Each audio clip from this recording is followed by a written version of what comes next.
talk was, we got to the point talking about sexual purity. And basically we were saying, God desires for us to save ourselves for our spouse, the person that we're married to, right? So somebody came out and said, well, you don't just buy a car off the lot without testing it first.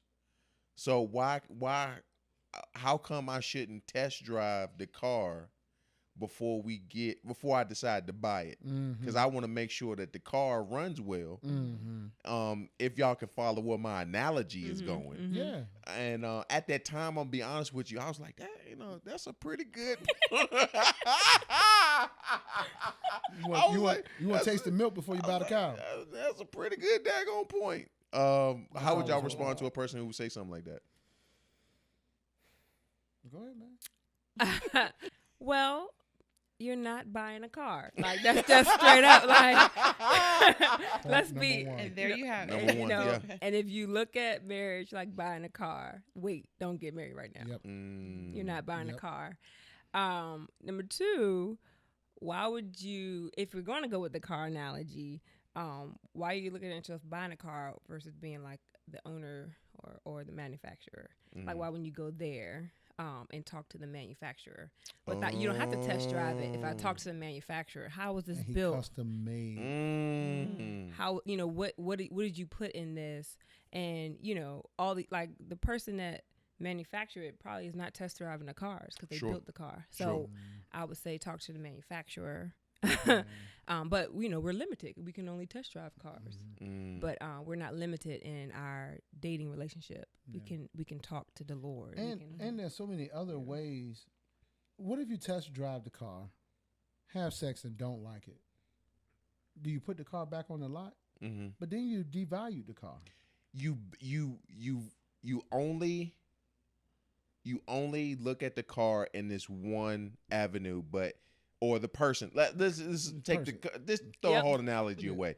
You're basing this whole person's value on their ability to deliver sexually. And let's be honest, we're a married couple. Sometimes we're not able to deliver the best way that we want to all the time.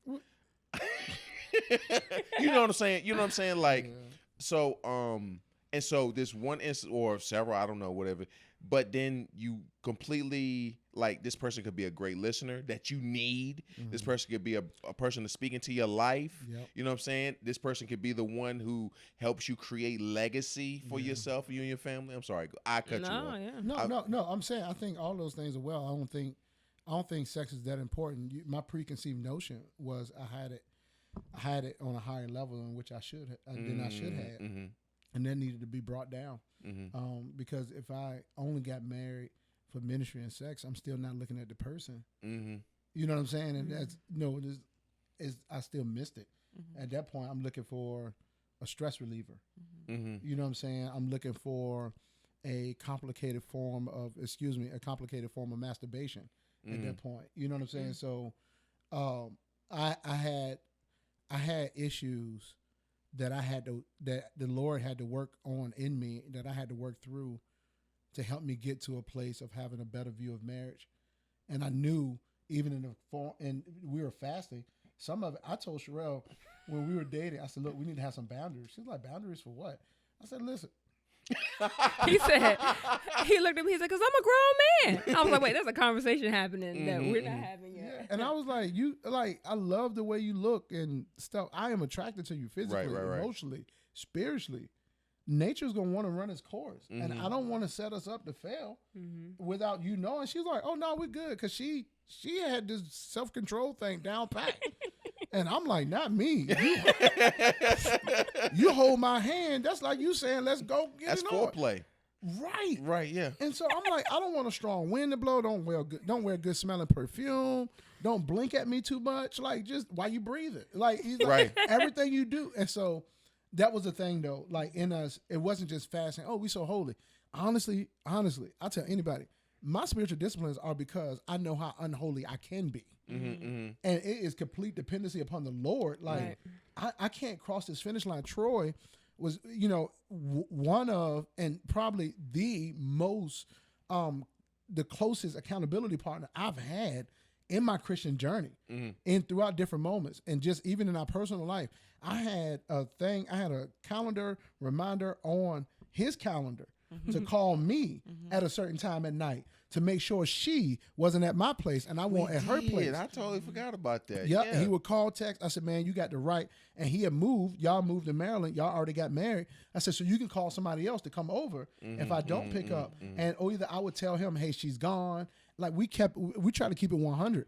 If we ever crossed the line, such as kissing or, something that was, some people call it heavy petting. And I know that's a weird way, but like touching each other inappropriately, any of those lines we crossed or either almost, I was actively confessing. Like, hey man, it was a close call or this, that, and the third. And I got comfortable with confessing that part because it was like, if I don't confess the thought and the almost, I'm gonna be confessing the it. So you said it. I gotta ask. So you all kissing was not an option. No, because I couldn't kiss and be all right, and that's not for everybody. I don't recommend it, but I knew I couldn't. I couldn't, and so people who can, I wanted their appetite. Yeah, go ahead. So that actually leads me to a question. We have people who are watching this and are looking at this video or hearing this podcast and saying, this is really extreme. Obviously, you guys are believers, and so that's the lifestyle that you live, and that's the choice you have. As for me, I guess going back to car analogy, I want to test drive the car. So, people are living together before they're married. They are already having sex, those kind of things. And you said one of the things that you did was set up boundaries. So I have two questions for you. One, what are some of the precautions that you had to put in place? I know you said calling people, but some of the things that you guys in your dating relationship did in order to preserve yourself until the point of marriage. And then also, what would you say to someone who doesn't necessarily have the spiritual mindset behind it or the spiritual discipline behind it, to help them understand why this lifestyle would be beneficial for them in creating or getting to the point of being married? Yeah, I think the second question, one thing, I think there's so much lack of self-worth and value sometimes, and someone dating can think, well, if I don't do what I see on TV or what I've done before, or then I won't keep this relationship, or just those thoughts.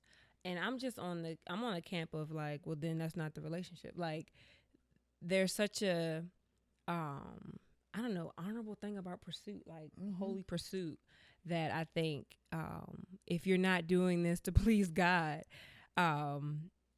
it's gonna be very hard, number one. But number two, like have some honor about yourself, and I think I'm speaking for the woman even more. Like, you are worth taking your time. You are worth him not seeing the most intimate parts of you, even emotionally. Like, you're worth that. Look at the camera when you say that, because yes, you are worth. No, but you are worth that. And if there is, if there's pressure, or even on yourself, like you're the one who wants to advance physically and just different things, I would just take a second thought and take time, and how it affects you emotionally, mentally, if not spiritually, for you to wait, or to not live with them, or to not kiss him, or whatever it is that seems extreme on your ladder. Because because ultimately, if he wants to be with you and you want to be with him, and if that stops it, then you want to know that. Yeah. You want to know that, because there'll be other things in marriage that are less than not kissing that can deter somebody. And so if you can't not, keep your hands to yourself. And I don't say that in a condemning way, but literally just something to think through. And who said that, like the buying the car analogy, like that's just, I don't think it's healthy. No. I don't think it's healthy. I think, we could talk statistics and stuff like that, but for me, what's extreme is necessary is something that I just signed up for. And if I'm going to seek God with all my heart, mind, soul, and strength, ultimately I'm trying to please him. I'm not trying to please Cherelle. I'm trying to please him. In me pleasing him, he'll then give me what I need to be a pleasing husband to Cherelle, mentally, physically, emotionally, and spiritually. But when it comes to sexual purity and those boundaries, there is so much. I could do a whole conversation on that. That's one of my passions because it's not talked about holistically a lot, nor strategically. And we've gotten very cautious in talking about it. But man, you know, we read 1 Corinthians 6 and 7 and whatnot. It's so much in there that tells you, like, it's not just flesh on flesh. You know what I mean? There's an exchange that happens. And so I realized some of the boundaries, or even the recommendations I would give to people is in the Song of Solomon, it says, do not awaken love before it's time. And if you awaken that early, man, I mean, you think about the average age people are losing their virginity or either being exposed to pornography. Last time I checked, I think average exposure to pornography is age 8. And then I think virginity was age 14, something like that. That might be a little off. But still, we're talking about 14. Yeah. We're talking about people just either hitting puberty or completing. And this is what it is. Still trying to discover themselves. Yeah. Right. So we're in an overly sexualized world. The Bible also says the marriage bed is undefiled. And so there's a place where the playground is completely open 24/7. Like I remember the Truth's line in song Foreplay on his first album. I can replay that joint. Right, it is so classic. Sex is all right in God's sight as long as the two are married, not on prom night, and just that, you know, that whole thing. And so I remember this was my passion as a single male, as a Christian male before marriage, because what you don't handle pre-marriage, you're gonna have to handle it in marriage. It's gonna be a struggle later on, right? And so you look at the things that happen that causes marriages to end.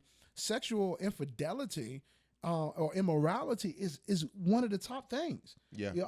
And so I just tell people it's a thing. It's a can of worms outside of God's hands. In God's hands, it's a blessing. But let me push back on you, okay? Because I can hear somebody saying right now, but you a pastor though. I did this before I was a pastor. Where you were inspiring to be a pastor. I'm not in that position. Are you a Christian? Do you love the Lord with all your heart, mind, soul, and strength? Is that your goal? If that's your goal, what's extreme is necessary. Like I have gotten to a point now where I am in my ministry. If people not really trying to love Jesus, I can't make them love Jesus. But the Bible's very clear of what it takes to love Jesus. Now there's grace when we fall, but you at least got to have the aim. And so people not even aiming, you know what I mean? And so just that level of doctrine that makes God in our image versus us being made in God's image, we got to be careful of that. I know you're trying to push back. I'm sorry, I get a little passionate. No. I purposely push back because I know that's going to be I'm even thinking about Troy from back in the day. I'm thinking about 18-year-old Troy because that was the first question that you asked me. You know what I'm saying? True. So, you know, it's because I can hear somebody saying, "Well, I love this person." You know what I'm saying? You can't tell me that we not gonna be together forever. And let me say, I'm not the one to tell you. Right. I'm not the one to tell you. You could probably tell it. And sometimes we try to how can I say? We try to pleasure our problems away, and it don't work. You know what I mean? So this person looks satisfying for the moment until they're not satisfying. Then what do? You see what I'm saying? And I think it's a conversation within itself that I know we've had with a lot of couples in pre-marriage dating and things like that, because it was relationships, godly relationships I was in that I thought would work out. And I'm so glad that I did not take that person's virginity out of my own desire. I'm so glad that I did not defile this person nor myself before, and we end up breaking up. So I had one less level of baggage. And I would say too, especially if we're talking to someone who doesn't hold the conviction, right? I would say try it and then experiment with being abstinent. It's not going to hurt you at all. It's not going to be bad for your health. It's probably going to be good. Like, just try it. The next person you date or in your relationship, if you're living with the person right now, take the next 30 days and just experiment with no touch, or just take it as an experiment and really assess how was it for you, and see how you learn about the other person without the physical aspect, and then comment on the post and let us know how the experiment was. And then, you know what, let me add to that challenge. So remove the touch, but then I don't want to take away something and I give you something at the same time. That's good, yeah. Okay, so I would say add in new ways to communicate. Yes, that's great. I would add in ways to dig deeper into your emotions and your feelings. Yep. Get into the history of your relationship. Other. We say of your significant other. Of your significant other, not only of their past relationships, but also family, because what you saw as a child is going to affect you as far as like your relationship. Side note, history was one of the other subjects in our joint. We talked about family history. Yeah. Keep going, bro. We're gonna probably the last part of this whole joint is us gonna go through that. Okay. Yeah, because I think that'd be really good for a lot of people. Okay. But yeah, I would say take away that and then add these other things. Yeah. You got to add. We also on this side, when we do premarital counseling with people, and we had blended families like that we've done. So they've come, they already got kids, from a previous relationship. We also had people who were living together, and who had bought houses together, and then they were like, "Hey, we want to get married," and so we gave them the challenge. Hey, once we started, which normally is about 6 months out, we say, hey, let's try abstinence if you're not already. One couple was a really cool story. They were living together, and by the time we sat down to do premarital counseling with them, we asked them, hey, are you all sexually active? And they said, no, we were, but Pastor Chris was preaching one time, and we found out what fornication was. It was like, we got to stop. See, that's somebody with conviction. Yeah. Then another couple, we were talking with them, and they were like, well, yeah, we are. And we said, well, try the abstinence thing. And, the guy immediately was like, well, I'm going to be at the gym a lot. And so it gave us something to check in with. Yeah. We were doing premarital counseling with a younger couple. And they were, 21, 22, something like that. And they didn't realize that it was a sin. And so they were like, whoa, this is crazy. And so I will say this. If somebody cannot control themselves sexually pre-marriage, it's going to be very difficult for them to control themselves sexually in marriage. And whether that's infidelity, whether that's pornography, whether that's abuse, or whether that's negligence, because what happens is you sometimes have the adverse effect where then people are not sexually active enough because they kind of got the thrill out and now they're burned by the moment. And so it's really preserve it and let God orchestrate it. And so we had post consummating conversations. So that means people did abstinence, got married, then they consummated as a couple. We said, look, just try this by faith. When you get married, the sex will be different because it's not just about the physical. It is now saying we are meant to be joined together and not to be broken apart. And it's going to be different in God's sight. And I mean, people testify, like, man, it wasn't just about the moment. It was about what it meant now. And so we just want people to get all of what God has promised. So let me go back, and I want to go to that control part because that's really, really good too in marriage. But for people who don't necessarily have the Christian conviction, I think it's still also good for them to practice abstinence in the sense of kind of what we were talking about earlier. When you are sexually intimate before marriage, you're always drawn to fulfill that appetite, and sometimes you'll be willing to do things that you normally wouldn't do just to get the appetite fulfilled. So you'll but you'll tolerate someone mistreating you. You'll tolerate a change of lifestyle, and it's you'll miss signs that saying this ain't the one, cuz you know what I'm saying, like because you're so judgment. It'll cloud your judgment. It really does cloud your judgment. So I say that to that. And so even jumping into that, it's very funny you even say that because, I know I had a preconceived notion that, man, once I get married, this sexual desire is going to be quenched and it's going to be under control. It was a rude awakening because there are things that could interrupt intimacy between the two.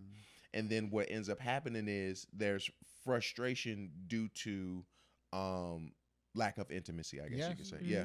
Yeah, and that's real, man. And I just, I think the things that are in private, we sometimes try to battle those things by ourselves. Yeah.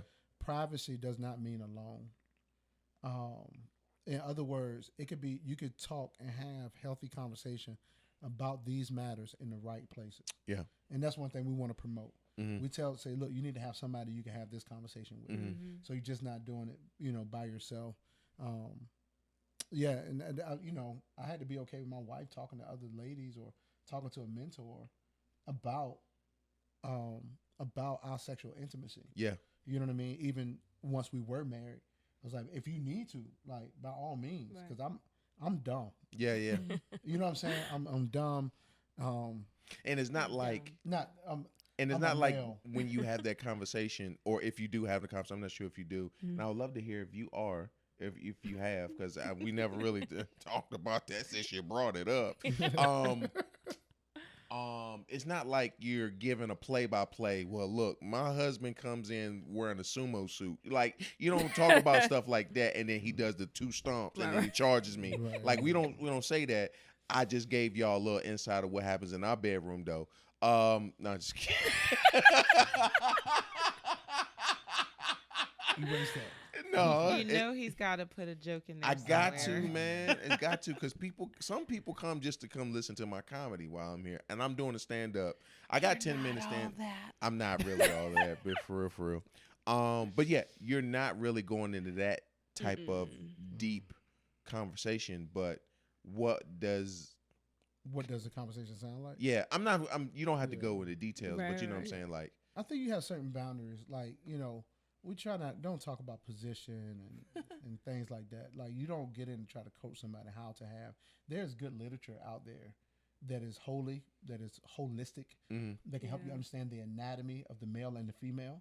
And we realize people think it's not just a plug you put in the wall and electricity go. You know what I'm saying? Like, man, you could injure somebody. Yeah. You know what I mean? And so it's like that was the big thing for us. What was the name of the book? Celebration of Sex. Celebration of Sex. That was given to us by one of our mentors and somebody who counseled us, and just understand the anatomy of it, like physicality of sexual intercourse, and then also understanding the things that could interrupt the intimacy, whether it be health things, or either different seasons of life, past hurt, trauma, how to heal from those things. Yeah. And it helped bring it out of the perverted realm that it had lived in so long. For me, Cherelle just reading the book like it's literature, and I'm like, man, I can't just you say sex, my blood start moving places. Right. You know, to your toes. That's what you're talking about. You're talking about to your toes, right?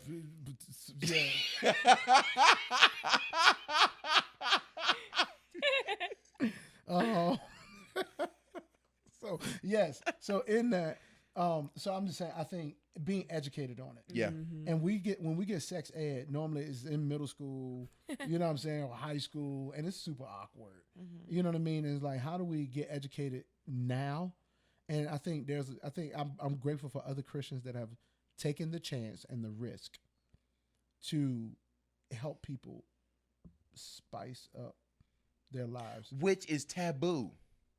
Like, and I say when I say spice up, I'm not advocating for raunchiness or toys, anything like that. I'm just saying, like, to be very open.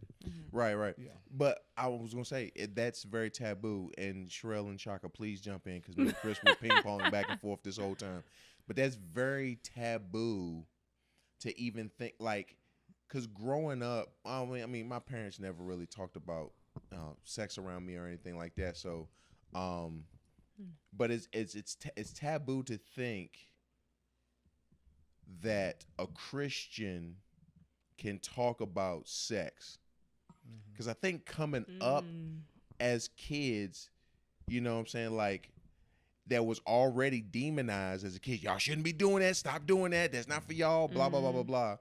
And so here we are openly talking about that to one another, first and foremost, and then making sure we have accountability with others and stuff like that. That's very a taboo like conversation. It's interesting because outside of marriage, or like we were talking about somebody buying the car analogy, like it's talked about all the time. It's on TV. It's like, wow. It's like a big topic, and it's like, but then in marriage, especially I find in like a Christian marriage, it's like, don't talk about it. But if you're not in a Christian marriage, or if you're like, it's like, you could talk about it. And so I think there's some misconceptions about who, God created sex, and it's a good thing.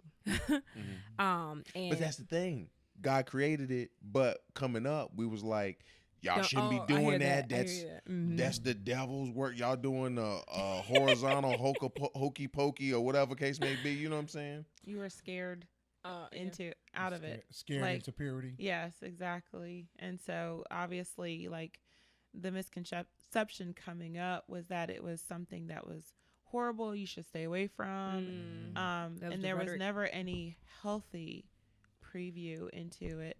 And so, of course, when you get to a point and you can experience even a touch of what it's going to be like, you're like, wait a minute. Yeah. This doesn't feel like what they said it did. And then it, like, your curiosity and the awakening happens, and what you want to do is explore and things like that. I think if more people would have that healthy conversation in the beginning, like if it wasn't to scare someone into abstinence, but actually to explain the way you guys just did, the purpose, and, this is what can happen if you do it too soon, or if you do it even outside of the context of marriage or what have you. And this is the intent of it. And this is what it looks like on the other side, kind of deal. I think there would be more respect for the boundaries, and more respect for the act of making love, not just having sex. So what were some of your boundaries that you set up, not just even for sexual restrictions and control, but just to get you to the point 9 years, like the foundations you set? I think one was we were aware of what our triggers were physically. So like I said, holding hands, kissing, laying beside each other, cuddling, those things we just cut out. Like, we could sit beside each other. We could hold hands. Holding hands was fine. But we knew. I was about to say, I saw y'all hold hands a couple times. Y'all sinning. You was sinning. We were fine with PDA, but we didn't want to have PDA that would tempt somebody else. Sure. Either. You know what I mean? So, we just kind of kept kissing off, like, we just drew a line there. Like, that's not going to work well. Then I think the other time spent with each other, because people, you can get really consumed. It's new. It's so intriguing. I'm talking about the relationship. So you just could be talking to each other all night, all day. You know what I mean? And we were grown, so we, we had our own places. And so I think that was just time. So had a curfew. Yep. That was a thing. Like I said, we wouldn't lay down beside each other. Right. Couch, floor, bed. I know that sounds basic, but you kind of putting yourself in position. So we wouldn't lay down beside each other. Anything else there? I think the other things were our just spiritual disciplines, and our pursuit after the Lord just had to continue. So I don't know that was an intentional, like, you need to follow Jesus. Like, you were following and trusting. That needs to continue. You know what I'm saying? And so. And she's talking about individually. Like, right. She following Jesus. She and her spiritual disciplines. Like, my devotion didn't stop because I was dating Chris. And we didn't jump to a couple's devotional. Yeah, we didn't. We didn't do one at all. Every time we tried it, it was like 10 days. It didn't really. It wasn't. Did we try one dating? I don't don't think anything we did was in addition to what we already were doing. Okay. So we didn't become each other's accountability. Right. That's you know what I really like is that what you all said is that, okay, we didn't have this, but we did have this. Mm-hmm. Once again, it's that substitution. Mm-hmm. You know what I'm saying? It's like I'm not going to be completely, because some people would think if I can't kiss you, hold your hand, sit beside you, cuddle with you, then what do we have as a relationship? And once again, going back to what we were saying earlier, if that's your only focus of what a relationship should look like, then that's not going to last long. What you're looking for is for instant gratification. Yes. I think another thing, and not longevity. You know, the boundaries were pretty simple. I needed stuff I can remember. If I had 21 rules, I'm going to forget.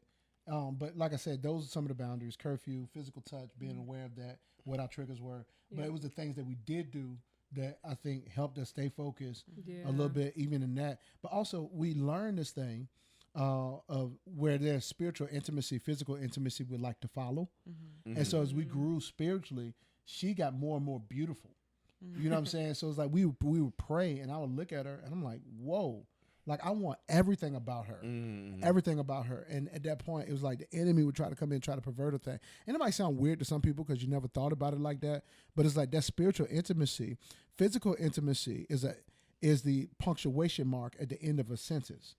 So when you look at physical intimacy, if we put the punctuation before, we kind of jacked up how we read the sentence. Right. It's like, what is that? Yeah. Somebody was like, well, we read in Spanish today. So, you know, you put the exclamation at the beginning. Well, I'm only saying this is that people will make excuses to have it in the front. Either way, if you put the punctuation mark in the wrong place, it's gonna jack you up. You still need the content. You know what I'm saying? And so it's like, if the content is not there, it's not a sentence. It's just a let alone punctuation mark. Sure. You know what I mean? And so for us, we realized, like, man, you could do good things and still lead to this thing. And so there were times we had to even set boundaries on that. One more boundary. I don't know if this is a boundary or not, but we kept community. And we preached community. We kept people around us. We did a lot of dating with other people. We still had friends around us, single friends. Yeah. You know what I mean? And I think that helped us to not get so enthralled with one another and begin to idolize. And so we put a boundary on idolatry. You know, not want to idolize one another or ourselves. So it's tempting. It's there. So we talking about physical boundaries, and Chris, you said it very clear. You needed it for yourself. Yes. So Cherelle, were there any boundaries that you needed for you, like maybe emotional boundaries or something like that? No, I think because we were already friends, and it was already a lot of knowing each other. It was already a lot of trust. It was almost like I was duped. Like, man, I trust him more than I know I trusted him. You know what I'm saying? And so at that point, I don't know. I wasn't trying to. I mean, there was still a guarding of my heart. So there still was a, like, you still gonna have to propose, and like you're gonna still have to. I need to see the leadership in your life, but I had like you said, it wasn't like we were trying to impress each other. We had a genuine friendship, platonic, and so a lot of trust built there, and a lot of. Can I interject? I just thought of a story. So Cherelle had boundaries that she might not have been aware of, but she would not do things that only a wife could do as a girlfriend. That's very true. That's good. So one time, I was out of town or something, and she got to my room. I was living with you, Troy, and another guy, and she started cleaning my room. Your office. My office. She cleaned my office, not my room. And she left a note when she cleaned my office. She was like, there's some things I cannot do until we are married, and so I would not be a part of your bedroom yet. So she couldn't touch your drawers. Yeah, no, couldn't touch my drawers. Didn't want to make my bed. Right. You know, none of those things. Wow. And it just sent That's such good. a clear. I didn't think about a boundary. That was me. Like, I ain't doing that. Like, like, we are not married. Like, I'm trying to think. I feel like if it was in the same house, I cleaned his room, and I feel like they were in the same house. Okay. First of all, my room was clean, so I don't know what you had to clean. Not. I know mine won't. No, I went in there to sleep. Okay. I only did it one time, and it was when he was at camp, and it was a surprise when he was coming back from camp, and I came down, and I hung the banner, and I had a big thing for him or what have you. And my thought on it, I didn't think like you're thinking, and I think that's actually really amazing that you thought that far in advance, and you were actually, trying to protect and preserve even just the sanctity of your relationship in that way. My thought was, it would be nice for him to come home to a clean room. His bathroom was disgusting. Whoa! No, it was, but that doesn't matter. But my thought was, I wasn't thinking of it as I'm a female doing this for a male. I was thinking of it as this would be something nice to do. Like, I would love if I came back and the last thing I had to think about was cleaning up my space. Or if I came back and it was like, oh my gosh, look at my room. Like, it's clean, kind of deal. But I didn't think about the fact that was possibly going further than a girlfriend would have gone. And I don't know that I would have known to tell somebody. I just knew. I was like, oh, like this, you don't got that privilege yet. And that's true. I was like, in a good way. You don't got that privilege. But I love, I love how there were several points that you mentioned throughout this entire time where she was very clear. You both were very clear that this is for the next level. Oh, yeah. And so even if it was just, this is how I personally feel, stubborn, whatever, it was very much, I don't want to give the wrong impression, or again, going back to I don't want to awaken this before it's time, not just sexual, but anything related to it until it's actually clear. Like we're in that part of even engagement and we're heading to that next step, because like we all know, we've all been in serious relationships before. Anything can happen before you get to the altar. Yes, that's a good word. Anything can happen before you get to the altar. If you were to write a book, or if y'all were to title a series about premarital and dating, anything can happen before you get to the altar. That's good. Yeah, That's good. I'm just highlighting bold. So let me do this. I want to hold on before I jump into what I want to do. I want to ask Chaka, is there anything else any other questions that are pressing upon you that you would like to ask? No, for me, I'm like, I would love to get into the marriage aspect. Yes. So yes, especially the intimacy. No. Well, that would make sense if you're telling everybody. The reason why I say especially intimacy, because we talked about intimacy a lot in the pre-stage. So what does it look like? Now let's talk about. I want eventually. We don't have to do now, but eventually I would like to talk about intimacy. Now being married, 9 years in, I do being with the same person, because somebody was like, I can't just do this with one person my whole life. I don't see how y'all do it. So I actually had a question before that, before getting to the point of getting married. In all of the stuff that we just mentioned, we were talking about someone whose intent was to get married. But there are some individuals who are like, why do I need a paper? Ooh, yes, please. Like, why, if I am committed to this person and I've shown my commitment to this person and I've shown that I care, love, why does it matter if we don't have some, piece of partridge that has our names on it, where the state says, and then even going further, in some states, common law exactly says that you are. So how do you feel about that? Like, I think, we care more about our professions than we do about our marriages.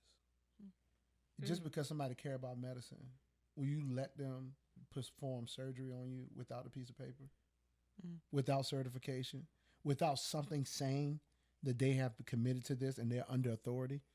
And it's like we only want to cheat authority when it's in our lazy, passive benefit. You see what I'm saying? And so when people say that, I'm like, well, we don't need a piece of paper. Well, why not then? What are you trying to prove? Why go against that? And it's not so much by the letter of the law, but it is also, it's a covenant. It's a covenant.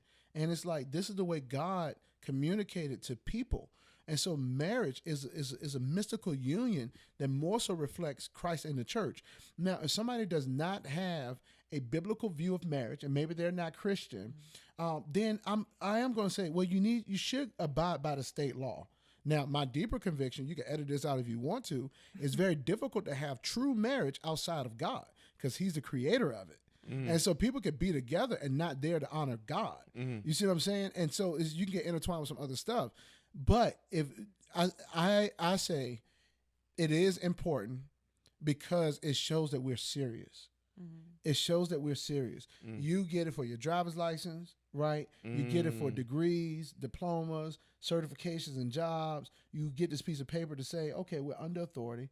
We're serious about this. Yeah. And I think it challenges people to be submitted. People don't like to be submitted to stuff. And so that's, submitted to God. And so even when I perform marriages, officiate marriages now, weddings, should I say, when I officiate weddings now, I say by the power invested in me, first by God, then by the state. Because the state is going to approve marriage laws that I don't like. Right. That I don't agree with by my biblical conviction. Mm-hmm. And so I go with my biblical conviction. Just because the state said don't mean you got to abide by it. Mm-hmm. Yeah, you know what I'm saying? So it's like there in that instance, I'm the rebel. But I'm saying marriage between one man and one woman is God ordained, and that's the way he designed it. And I want us to honor it, So I think the state comes alongside that. So people can't just break up after, 10 years of being together. And just because I ain't like you no more, I want to go on another date with somebody else and get an entanglement. My. So, I think too, to that, I think, and if not marriage, or then why this one person? I'm going the other stream. Well, then date multiple people and be a swinger. I'm sorry, I'm rude. You know what I'm saying? Like, why? If I don't want to commit in this way of marriage or whatever that commitment looks like, make this commitment public, then how do I know that we're in this together? And I mean, there's philosophies people have. Well, you don't want to, be confined to what this is called, whatever. Mm-hmm. We do that in every other realm. Like in a very natural way, we can make commitments. Mm-hmm. You know what I'm saying? We make commitments. And so why not to something that's so sacred and so important, committing to another person? And even if you're not a Jesus follower, like I'm just human kind, you know what I'm saying? Why not make or not make a commitment? Why leave it so arbitrary to be whatever you want it to be? Today I like ketchup, tomorrow I don't like. If I say, you know what, I'm not going to eat ketchup, and tomorrow I like ketchup, I'm going to have to change my commitment at least, and at least that'll make me think about what I'm really saying. I don't know why ketchup was my example, but anything we commit to, and human relationship being so important, I think we should make the covenant or not, and at least the covenant that's written or signed, it gives us one more thing to think about before we make the next decision. Yeah, I even go back to something Troy said earlier. You said one thing when things got rocky. You was like, "Well, I stood in front of these people and made this commitment." Yeah. Mm-hmm. And it's something that registers in us publicly. I did this, and it's another level, another layer that is not just me.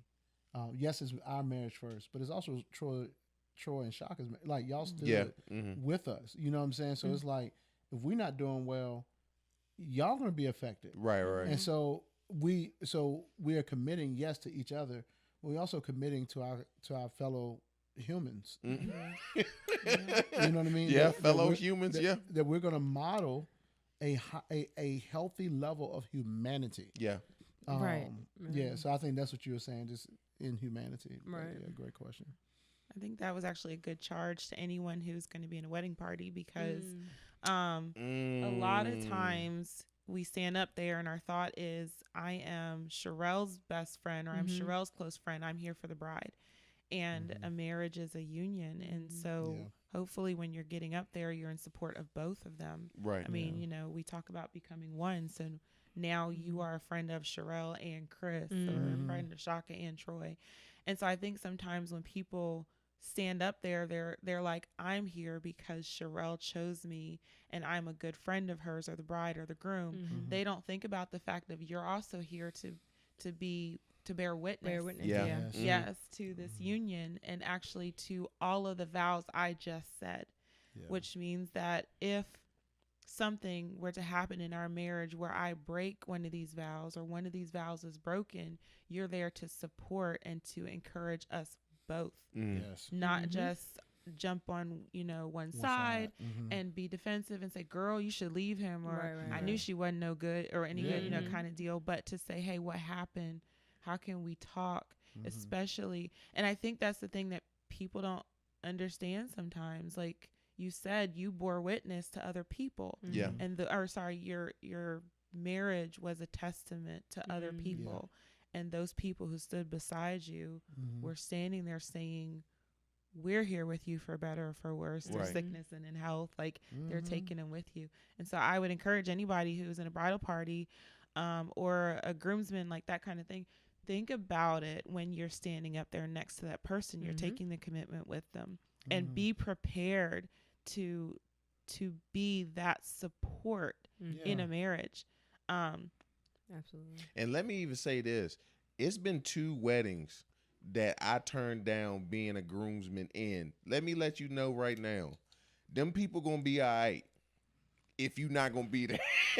Troy was cutthroat. I was cut. I know 2. One of them was a family member, and another one was a close friend of ours. And yeah, the relationship kind of changed a little bit, but to be honest with you, those people were still okay. My cousin still talks to me today. I Facebook, we still friends on Facebook, I think, because we like each other's posts with the friend that was, you know what I'm saying, that I said no to. So them people gonna be all right. I actually was in a wedding that I didn't say. I kind of, if I were to be honest, I felt that it was maybe not the best, but it was like, how do you say it? At the time I was so young and it was so new. And it's like, how do you actually, you see in movies that someone says, anybody object? And you're like, I do. Right. But in real life, that's not how it goes. And my thought at the time was, I'm going to be supportive so that whatever happens, I can be there for them. But since then they've separated, and my thought was, could I have said something like a private conversation when I had this feeling? But it was a lesson to me. And so like Troy, I have too not been in a wedding. I've turned down at least 2 weddings because I didn't know that. Yeah, because I had that. Yes, you did. You were married for the 2 weddings I turned down. Oh, I know one. Yes. I need to. And so I actually did that because I felt, I was like, I never want to be in that position again. And so, opportunity yeah. And let me even add to that. In my wedding, I had 10 groomsmen, which is fairly large. I'm understanding. Because I see a lot of weddings, there's like 3 people. Yeah. And that's just the 2 people getting married and the pastor. But I had 10 people in there. 3 of them were family members. And I think privately I might have been criticized by some family of why I didn't have more family in my wedding party. Because traditionally, what do? You include, brothers, cousins, you know what I'm saying? Your next door neighbor that you used to hang out with, stuff like that. And so my response, and actually my grandmother and I had this conversation. My response to her was, these are guys that I know are going to hold me accountable. And I know these guys, they've been ride and die with me, and they want what's best for me. And I know they also want what's best for Chaka. And they're not going to be one-sided after we get married. If I come to them to confide in them about something, then they're not going to be like, well, hey man, I don't think y'all gonna work out. They're gonna be more so like, bro, you need to go straighten something out. Yeah, you need to stop tripping. Because that's not only I know you my brother, but that's my sister. Right. And I'll punch you in the face. He just gave a direct quote from me. If you mess up Chaka, I'm gonna punch you in your face. Is it okay if I move to the section about talking about intimacy in marriage now? Oh, well, yes, but I have a question again. Okay, go ahead. Sorry. I mean, intimacy in marriage, I want to get to that. But I feel like there's elements before you know. So you guys now have been married for 9 years. Yes. Yeah. Almost a decade. What aspect of your marriage were you most surprised by? That's a good question. Okay, I'll go with this one. You got one? Go. No, you go. No, please, ladies first.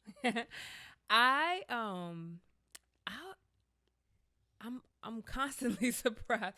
I think I don't know because where I was, my view of marriage was like, okay, live life, then get married, and then be like, well, no, this is a godly thing. I didn't realize how subtle and how simple, if that's the word, like marriage could be. How like solid friendship and how like I genuinely enjoy my husband and I enjoy being married. And so I sometimes have to remember like that's not everybody's story or opportunity. And so I'm so grateful. But I think one thing in marriage, because like I didn't have boyfriends before. I mean, I dated, I had like talking ships situation. You know what I mean? But I never called anybody boyfriend. Situationships. I never said, I never had like a serious.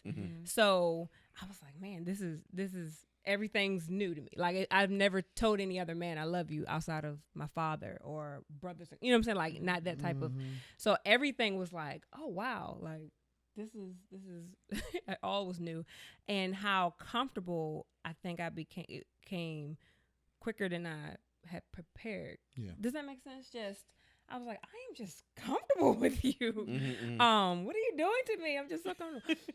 Just because of my personality. Like, baby. You know, I'm structured. I'm like, just, okay. Like, I'm just this type. And I'm just like, you just make me learn myself better. So that was surprising to me, how comfortable I became quickly, like, living with this man in this bed, in this life, like, all of these things. I was like, wow.